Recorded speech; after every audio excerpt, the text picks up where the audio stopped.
तो सुनिए, तो आप मुझे बोलने नहीं देंगे। आप मैं स्पष्ट करता हूं। माननीय मंत्री जी प्लीज। मैं जब जम्मू एंड कश्मीर बोलता हूं, माननीय सदस्य, इसलिए एग्रेसिव हूं कि जम्मू एंड कश्मीर के पीएको को आप भारत का हिस्सा नहीं मानते हो क्या? एग्रेसिव ना हो, जान दे देंगे इसके लिए। क्या बात कर रहे हो आप? एग्रेसिव होने की क्या बात कर रहे हो? जान दे देंगे इसके लिए।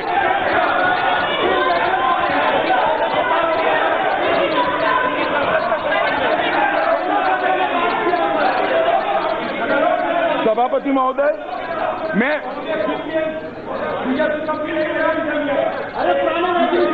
अधीर रंजन जी बैठ जाओ भाई, बैठ जाओ। माननीय सर प्लीज। सभापति महोदय, माननीय प्लीज प्लीज, आपको मैंने इजाजत नहीं दी है, प्लीज बैठ जाइए। माननीय गृह मंत्री जी के अलावा कोई सदस्य नहीं बोलेगा। महोदय, मैं ये बात रिकॉर्ड पर रखना चाहता हूं कि जब मैं सदन में जब जम्मू एंड कश्मीर राज्य बोला हूं, तब पाक ऑक्यूपाई कश्मीर और अक्साई चीन दोनों इसका हिस्सा है, ये बात को। और हमारे संविधान ने जम्मू कश्मीर की जो सीमाएं तय करी है और जम्मू कश्मीर के संविधान ने जम्मू कश्मीर की जो सीमाएं तय की है, उसके अंदर पाक ऑक्यूपाई कश्मीर और अक्साई चीन दोनों समाहित। बालू जी, I think we are in a state of undeclared emergency. Probably. Because my friend, why are you in a hurry? Don't be in a hurry. Because you were in a hurry, the cart is before the horse. Your Home Minister tried to put the horse before the horse. That's not correct. Don't be in a hurry. That is why my friend, who is a member of Parliament of Lok Sabha, Farooq Abdullah, I don't know where he is, whether he is in house arrest or arrested. Mr. Omar Abdullah and another chief minister, former chief minister Mehbooba, both were, we don't know where they are. First of all, sir, Mr. Speaker, I am on a 5-judge. माननीय सदस्य, 5-member judgment. I am on a 5-member judgment. माननीय सदस्य आप विराजे। माननीय सदस्य आप विराजे। जब माननीय सदस्य प्लीज सिट डाउन, प्लीज माननीय सदस्य प्लीज सिट डाउन, प्लीज बात नो। जब माननीय सदस्य प्लीज, मैं आपको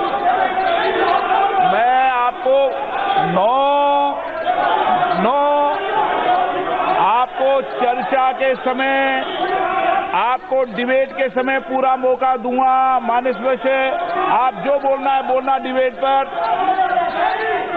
पर आप बोलना, हाँ डिबेट पे इश्यू उठा, डिबेट शुरू हो चुकी। नो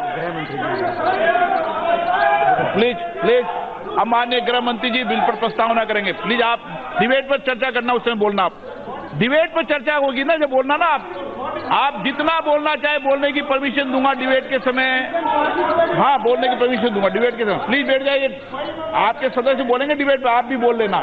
जिस भी माननीय सदस्य को बोलना है डिबेट पर बोलना, अपने दल के नेताओं से बात। प्लीज आपको डिबेट पर चांस दूंगा, आपको।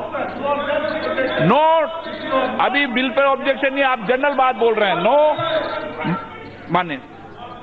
माननीय गृह मंत्री जी ने कहा आपको बोलने का मौका दे दिया। माननीय गृह दूंगा।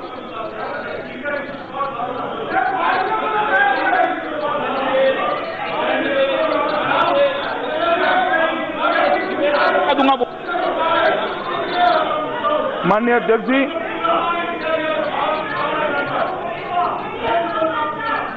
अध्यक्ष जी, इस सदन ने बहुत सारे ऐतिहासिक क्षण देखे हैं। इस सदन के समय समय पर के सभासदों के निर्णय के द्वारा देश के इतिहास में बहुत नए नए अध्याय कई बार जुड़े हैं। मैं आज बड़े गर्व के साथ कहना चाहता हूं कि आज दोनों ये प्रस्ताव और ये बिल भारत के इतिहास में स्वर्णिम अक्षरों के साथ अंकित हुए। ये महान सदन जो अपनी प्रतिबद्धता भारत की एकता, अखंडता और सार्वभौमत्व के लिए कई बार व्यक्त कर चुका है। वो महान सदन, ये महान सदन आज फिर एक बार एक ऐसे प्रस्ताव और बिल पर विचार करने जा रहा है, वो आने वाली सदियों तक जम्मू और कश्मीर को भारत के साथ जोड़कर रखने वाला है। माननीय अध्यक्ष जी, पूरी चर्चा का तो मैं बाद में जवाब दूंगा। काफी सारे सदस्यों के मन में ये चीजें पड़ी हैं कि ये जो प्रस्ताव, संकल्प और बिल मैं लेकर आया हूं, उसकी कानूनी वैधता क्या है, संवैधानिक पोजीशन क्या है। तो मैं सबसे पहले सभी सभासद इस पर पूरी जानकारी के साथ चर्चा में हिस्सा ले सके, इसलिए इसकी कानूनी और संवैधानिक स्थिति को स्पष्ट करना चाहता हूं। सभापति, माननीय अध्यक्ष जी, राष्ट्रपति महोदय ने कल एक कॉन्स्टिट्यूशन ऑर्डर 2019 साइन किया है। इसके तहत 370(1)D, अनुच्छेद 370 के 1D का उपयोग करते हुए ये एक संवैधानिक ऑर्डर उन्होंने पास की है, जिसमें भारत के संविधान के सारे अनुबंध जम्मू और कश्मीर के संविधान को लागू होंगे और इसका मतलब है कि 35 से चली और 367 और 370(1)D को एक साथ में पढ़ते हुए जो अधिकार प्राप्त होता है, वो अधिकार के तहत राष्ट्रपति महोदय ने एक जहां जहां भारत के संविधान में कॉन्स्टिट्यूएंट असेंबली ऑफ जम्मू और कश्मीर लिखा गया है, वहां पर इसको जम्मू और कश्मीर लेजिस्लेटिव असेंबली पढ़ा जाए, इस प्रकार का भी इस कॉन्स्टिट्यूशन ऑर्डर के अंदर उल्लेख किया है। और एक रेजोल्यूशन है जो मैंने अभी पढ़ा, जिसके तहत धारा 370(3) का उपयोग करते हुए कश्मीर के अंदर कश्मीर के बारे में जो 370 का उपयोग हो रहा है, इसको सीज करने का एक प्रस्ताव, अगर सदन इसको अनुमति देता है तो राष्ट्रपति महोदय कल या परसों उनकी अनुकूलता से इसको साइन करके गैजेट में प्रसिद्ध करेंगे। और तीसरा, बाइफर्केशन एक्ट लेकर मैं आया हूं, इस पर मैं बाद में बताऊंगा। सभापति महोदय, एक सवाल कल भी अपर हाउस में उठा था, आज भी काफी सारे सदस्यों के मन में ये बात है कि भाई ये अधिकार कहां से प्राप्त होता है।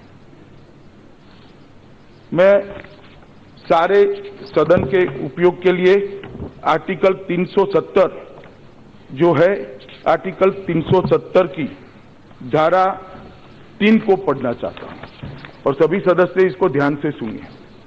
Notwithstanding anything in the foregoing provisions of this article, the President may, by public notification, declare that this article shall cease to be operative or shall be operative only with such exception and modification and from such date as he may specify.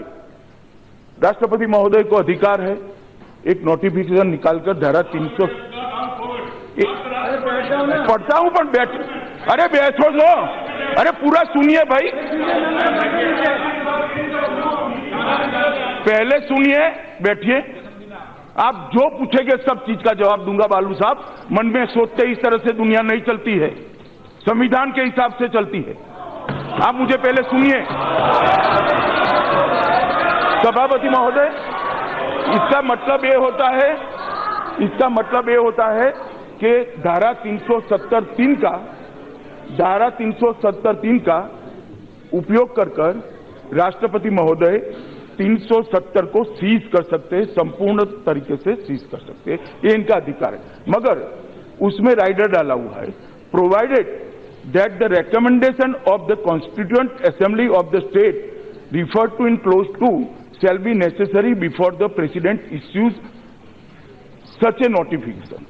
तो राष्ट्रपति महोदय तभी ये notification निकाल सकते हैं जब जम्मू और कश्मीर की कॉन्स्टिट्यूएंट असेंबली का अनुशंसा हो।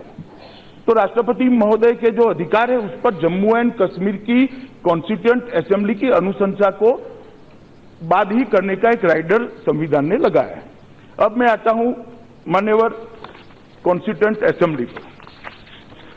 मैंने जो पहले उल्लेख किया कॉन्स्टिट्यूशन ऑर्डर 2019 निकाला है, इसमें राष्ट्रपति महोदय ने 367 रेड विथ 371D इसका अधिकार का उपयोग कर constituent assembly means legislative assembly Jammu और कश्मीर ये शब्द प्रयोग किया है। तो अब ये अधिकार आता है जम्मू और कश्मीर लेजिस्लेटिव असेंबली के अंदर कि वो राष्ट्रपति महोदय को अनुशंसा करे कि आप ये अधिकार का उपयोग कर सकते हो। अब काफी सारे सभासद होंगे, ये कहेंगे कि भाई ऐसा नहीं कर सकते हो। मैं इतिहास उनको बताना चाहता हूं। इस प्रोविजन का उपयोग कांग्रेस ने इसी रास्ते से 2 बार किया है। पहली बार 1952 में, दूसरी बार 1965 में। 1952 में 371D का उपयोग करते हुए उन्होंने महाराजा की जगह सदरे रियासत किया, महाराजा का नाम निकालकर सदरे रियासत किया, और 1965 में सदरे रियासत की जगह गवर्नर किया। मेरा इतना ही कहना है कि जब कांग्रेस पार्टी इतना जो हो हल्ला कर रही है, उनके शासन में 2 बार राष्ट्रपति महोदय, भाई अब आप महोदय ये ठीक नहीं है, महोदय ठीक नहीं, इतना जो हो हल्ला करे हो इसका 2 बार उपयोग राष्ट्रपति महोदय ने अपने अधिकार का उपयोग कांग्रेस के शासन में कैबिनेट की अनुशंसा से ही किया है। कैबिनेट मतलब सरकार। और अब आया असेंबली। अभी महोदय आप जानते हैं, पूरा देश जानता है कि जम्मू एंड कश्मीर में राष्ट्रपति शासन चल रहा है। राष्ट्रपति शासन धारा 356 के अंतर्गत लगता है।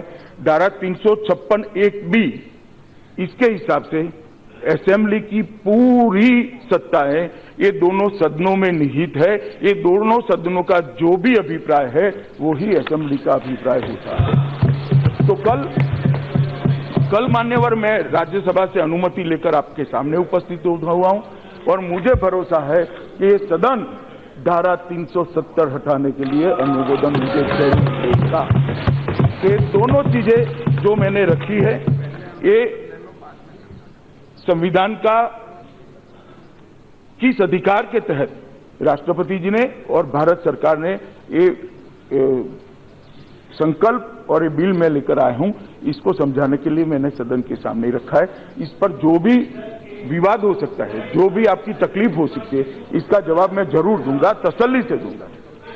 मगर हम वाद विवाद करें, वितंडावाद ना करें। वाद विवाद से मुझे कोई तकलीफ नहीं। मैं एक बात कहता हूं, उसके सामने आप 2 चीज खड़ी कर सकते हो। मेरा दायित्व है, संवैधानिक दायित्व है कि मैं इसका जवाब दूं सदन को, परंतु हो हल्ला करेंगे तो किसी की बात सुनाई नहीं पड़ेगी।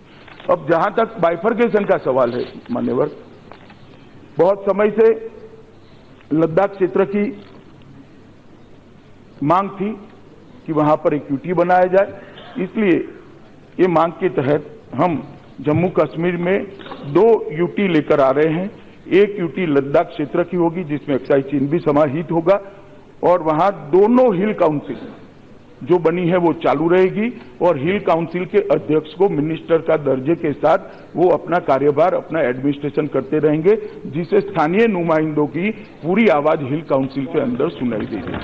तो किसी के लोकतांत्रिक अधिकारों का हनन होने का सवाल ही नहीं।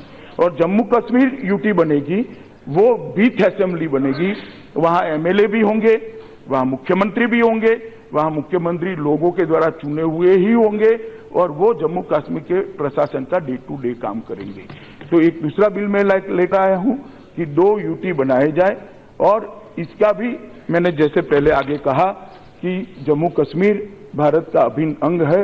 आर्टिकल 1 और जम्मू कश्मीर के आर्टिकल 3 दोनों को साथ में पढ़ते हैं, तो इसका भी पूर्ण अधिकार इस संसद को है। तो ये दोनों बिल लेकर मैं आपके सामने उपस्थित हुआ हूं। अब सारे लोगों को अपने अपने विचार रखने का अधिकार है। जो पार्टियों ने लिस्ट दी है उसके हिसाब से रखे। मैं तसल्ली से 1-1 सेकंड यहां बैठने वाला हूं, पूरा नोट करूंगा। आपके सारे प्रश्नों का जवाब देने की मेरी तैयारी भी है, परंतु शांत वातावरण में चर्चा हो। तो घाटी भी हमें देख रही है, देश भी देख रहा है और दुनिया भी देख रही है।